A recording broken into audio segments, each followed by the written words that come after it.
Aún no se habían acostado, cuando los hombres de la ciudad, los sodomitas, rodearon la casa, jóvenes y ancianos, toda la población, hasta el último. Y gritando a Lot, le dijeron: ¿Dónde están los varones que han venido a ti esta noche? Sácalos para que los conozcamos. Entonces Lot, saliendo a ellos a la entrada, cerró la puerta tras de sí, y exclamó: Por favor, hermanos míos, no hagáis este mal. Mirad, os ruego, tengo 2 hijas que no han conocido varón, voy a sacarlas a vosotros ahora y haced con ellas como bien os parezca, pero no hagáis nada a estos varones que han venido a cobijarse bajo mi techo. Sodoma y Gomorra se han usado a lo largo de la historia como metáforas del pecado de la represión y control del sexo humano.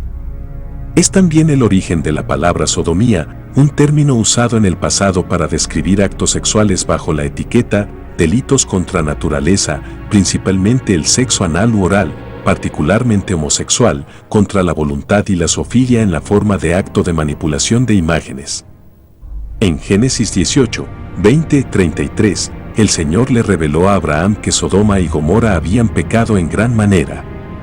Su maldad no fue revelada en su totalidad, pero estamos conscientes de sus actos de sodomía más adelante en el capítulo, que se habían apoderado de sus acciones lo suficiente para cometer violaciones. Abraham preguntó si Dios destruiría al justo con el impío. Le preguntó al Señor si los perdonaría si hubiera 50 justos, dijo que sí. Le preguntó al Señor si los perdonaría si hubiera 40 justos, dijo que sí. Le preguntó al Señor si los perdonaría si hubiera 30 justos, dijo que sí.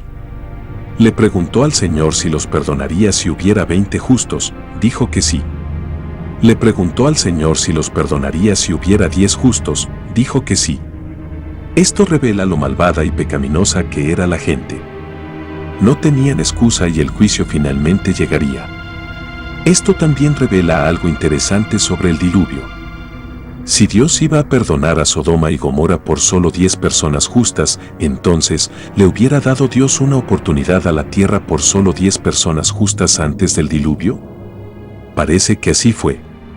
Es posible que Matusalén y Lamec, el padre y el abuelo de Noé, pudieran haber sido unos de los 10, junto con Noé, su esposa, y sus 3 hijos y sus esposas. Por supuesto que es posible que pudiera haber habido otros que también eran justos hasta el momento del diluvio. Pero en el momento del diluvio, podemos suponer que solo había 8, Matusalén y Lamec habían muerto poco antes del diluvio. Lot y su familia eran menos de 10 en Sodoma y Gomorra. Lot, su esposa, sus 2 hijas y sus 2 yernos solo eran 6. Sin embargo, Dios proveyó un medio de salvación para ellos por medio de los ángeles que les ayudaron a llegar a un lugar seguro.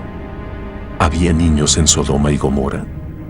La Biblia no lo revela y el comportamiento homosexual era desenfrenado, por lo que no pudo haber habido muchos niños, si es que los había.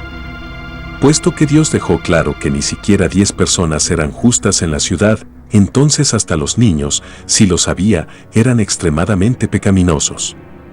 Pero como todas estas situaciones, si los niños, los padres o los protectores se negaron a dejar que tuvieran salvación y justas enseñanzas, ¿de quién es la culpa? No es culpa de Dios, quien les proporcionó una salida, sino de aquellos que reprimieron la verdad. Dios fue justo y le dio a la gente de Sodoma y Gomorra y las 5 ciudades de la llanura lo que pidieron, su merecido castigo. Ellos querían una vida sin Dios y su bondad. Y Dios se los concedió. Se produjo el final de Sodoma y Gomorra, en el que Dios no hizo distinciones al acabar tanto con la vida de pecadores como de inocentes. Entre ellos se encontraba la esposa de Lot, una mujer que había ofrecido a sus 2 hijas vírgenes a una turba para que fuesen violadas en lugar de los ángeles que se hospedaban en su casa. Y como método de enseñanza, ¿acaso tú darías el cuerpo de tus hijas a una turba de violadores con tal de ser devoto a tu secta?